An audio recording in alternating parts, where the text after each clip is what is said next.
అండి welcome back to our channel. ఈరోజు నేను ఎగ్ బుర్జీ ఎలా చేయాలో చెప్తాను. ప్రాసెస్లోకి వెళ్ళిపోదాం.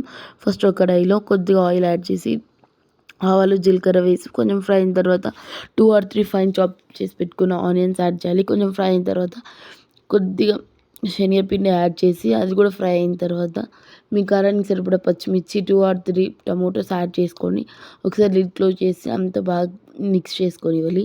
నెక్స్ట్ కొద్దిగా అల్లం వెల్లుల్లి పేస్ట్ చిటికెడు పసుపు వేసి ఒకసారి మిక్స్ చేసుకొని మీ కారానికి సరిపడా కారం పొడి, ధనియాల పొడి, కస్తూరి మెత్తి ఉంటే మీ దగ్గర అది ఆప్షనల్ అండి, యాడ్ చేస్తే చేసుకోవచ్చు లేదంటే లేదు. ఫ్లేవర్ కోసం యాడ్ చేయాలి.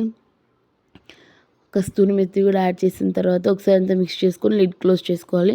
వీడియోలో చూపిస్తున్నట్టు ఆయిల్ అంతా పైకి తేలిన తర్వాత మళ్ళీ ఒకసారి మిక్స్ చేసుకొని మీ క్వాంటిటీకి సరిపడా వాటర్ యాడ్ చేసుకొని సాల్ట్ కూడా యాడ్ చేసుకొని ఎగ్ బుర్జీ అనేది యాడ్ చేసుకోవాలి.